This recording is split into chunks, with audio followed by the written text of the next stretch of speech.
श्री परमात्मने नमः। साधन सुधा सिंधु अध्याय गीता का अनासक्ति योग। आगे एक राजा था। वह एक दिन शाम के वक्त अपने महल की छत पर घूम रहा था। साथ में 5-7 आदमी भी थे। महल के पीछे कुछ मकानों के खंडहर थे। उन खंडहरों में कभी कभी एक संत आकर ठहरा करते थे। राजा ने उन खंडहरों की तरफ संकेत करते हुए अपने आदमियों से पूछा कि यहाँ एक संत आकर ठहरा करते थे ना। उन्होंने कहा कि हाँ महाराज, आया करते थे, पर कुछ वर्षों से उनको यहाँ आते देखा नहीं। राजा ने कहा कि वे बड़े विरक्त त्यागी संत थे। उनके दर्शन से बड़ी शांति मिलती थी। वे मिले तो उनसे कोई बात पूछें, उनका पता लगाओ। राजा के आदमियों ने उनका पता लगाया तो पता लगा कि वे शरीर छोड़ गए। मनुष्य की यह बड़ी भूल होती है कि जब कोई मौजूद होता है तब उससे लाभ लेते नहीं, और जब वह मर जाता है तब रोते हैं। राजा ने कहा कि अहो, हमसे बड़ी गलती हो गई कि हम उनसे लाभ नहीं ले सके। अब उनका कोई शिष्य हो तो उसको ले आओ, हम उससे मिलेंगे। राजपुरुषों ने खोज की तो एक साधु मिले। उनसे पूछा कि महाराज, क्या आप उन संत को जानते हैं? वो बोले कि हाँ, जानता हूँ, वे बड़े ऊंचे महात्मा थे। राजपुरुषों ने फिर पूछा कि क्या आप उन संत के शिष्य हैं? साधु ने कहा कि नहीं, वे किसी को शिष्य नहीं बनाते थे। हाँ, मैं उनके साथ में जरूर रहा हूँ। राजा के पास यह समाचार पहुँचा तो राजा ने उनको ही लाने की आज्ञा दी। राजा के आदमी उस साधु के पास गए और बोले कि महाराज, राजा ने आपको बुलाया है, हमारे साथ चलिए। वे बोले कि भाई, मैंने क्या अपराध किया है? कारण कि राजा पराए उसी को लाने की आज्ञा देते हैं जिसने कोई गलती की हो। राजपुरुषों ने कहा कि नहीं महाराज, आपको तो वे सत्संग के लिए, पारमार्थिक बातें पूछने के लिए बुलाते हैं, आप हमारे साथ पधारें। वे साधु अच्छा कहकर उनके साथ चल दिए। रास्ते में वे एक गली में जाकर बैठ गए। राजपुरुषों ने समझा कि वे लघु शंका करते होंगे। गली में एक कुतिया ने बच्चे दे रखे थे। साधु ने उनमें से एक पिल्ले को उठा लिया और अपनी चद्दर के भीतर छिपाकर राजपुरुषों के साथ चल पड़े। राजाओं के यहाँ आसन कुर्सी का बड़ा महत्व होता है। किसको कौन सा आसन दिया जाए, किसको कितना आदर दिया जाए, किसको ऊंचा और किसको नीचा आसन दिया जाए, इसका विशेष ध्यान रखा जाता है। राजा ने साधु के बैठने के लिए गलीचा बिछा दिया और खुद भी उस पर बैठ गया, जिससे ऊंचे नीचे आसन का कोई विचार न रहे। बाबा जी ने बैठते ही अपने दोनों पैर राजा के सामने फैला दिए। राजा ने सोचा कि यह मूर्ख है, सभ्यता को जानता नहीं, कभी राजसभा में गया नहीं, इसलिए राजाओं के सामने कैसे बैठना चाहिए यह इसको आता नहीं।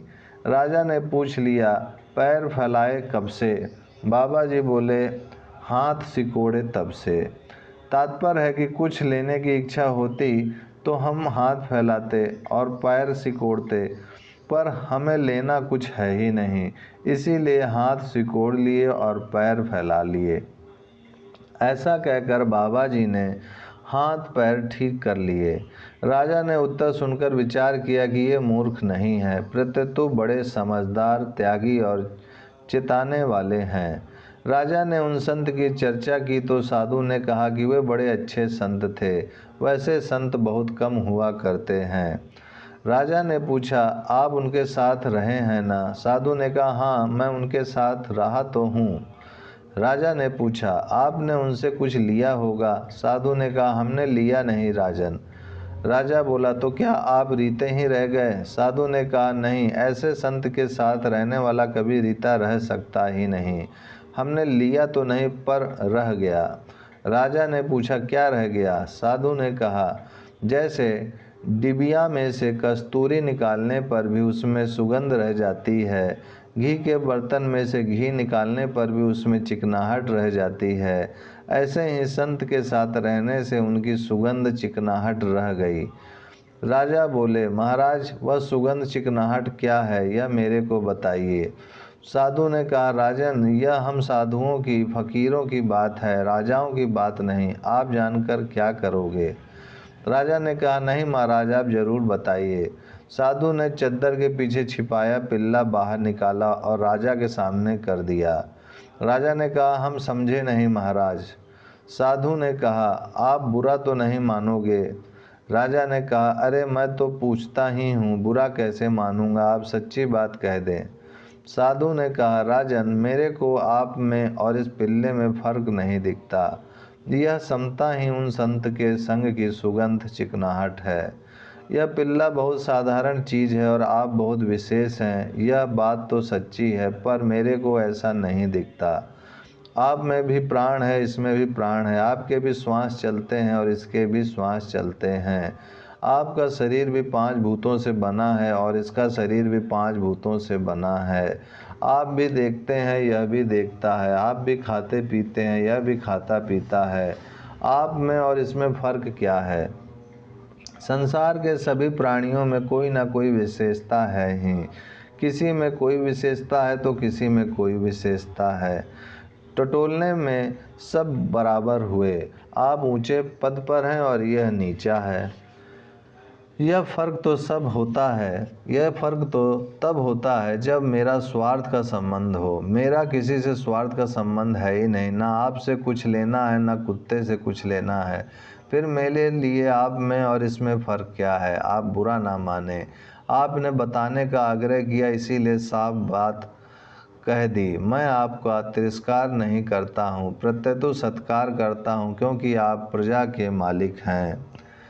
तात्पर्य है कि जब हमें संसार से कुछ लेना होता है तब हमें कोई धनी और कोई दरिद्र दिखता है। ओम शांति शांति शांति।